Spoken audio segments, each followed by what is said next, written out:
পর্ব ২১৭। ভালো কথা তার নিকটে উত্থিত হয়।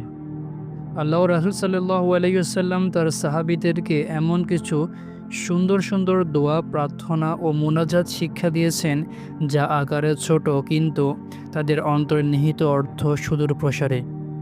আবু বকর রাদিয়াল্লাহু আনহু তাকে একটি দোয়া শিখিয়ে দেওয়ার জন্য নবী করিম সাল্লাল্লাহু আলাইহি ওয়াসাল্লামের নিকট আবেদন করলেন এবং নবী করিম সাল্লাল্লাহু আলাইহি ওয়াসাল্লাম বললেন, বলুন, হে আমার প্রতিপালক, নিশ্চয়ই আমি আমার প্রতি অনেক জুলুম করেছি, আর আপনি ছাড়া কেউ পাপ ক্ষমা করতে পারে না। সুতরাং আমাকে আপনি ক্ষমা করে দিন এবং আপনি আমাকে দয়া করুন, কেননা নিশ্চয়ই আপনি অতি ক্ষমাশীল, পরম করুণাময়। নবী করিম সাল্লাল্লাহু আলাইহি ওয়াসাল্লাম আব্বাস রাদিয়াল্লাহু আনহুকে বলেছেন, আল্লাহর নিকট ক্ষমা ও সুস্থতা প্রার্থনা করুন। রাসূল সাল্লাল্লাহু আলাইহি ওয়াসাল্লাম আলী রাদিয়াল্লাহু আনহুকে বলেছেন, বলুন, হে আল্লাহ, আমাকে সঠিক পথে পরিচালিত করুন। রাসূল সাল্লাল্লাহু আলাইহি ওয়াসাল্লাম উবাইদ ইবনু হুসাইনকে রাদিয়াল্লাহু আনহু বলেছেন, বলো, হে আল্লাহ, আমাকে সঠিক পথের দিকে চালিত করুন এবং আমাকে আমার নিজের আত্মার ক্ষতি থেকে রক্ষা করুন।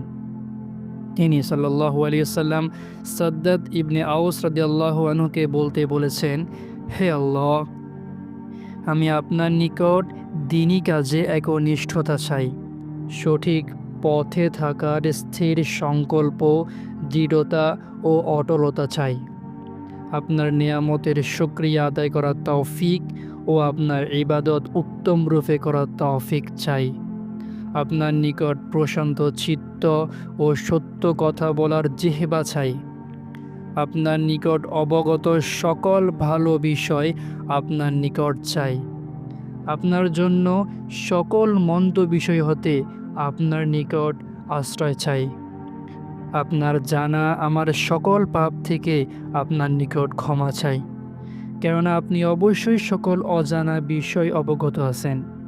উপরোক্ত দোয়াতে যেসব বৈশিষ্ট্যপূর্ণ ধারণার উপর বেশি জোর দেওয়া হয়েছে তা হলো পরকালের জন্য আল্লাহর সন্তুষ্টি ও করুণা আল্লাহর নিকট আমাদের চাওয়া উচিত।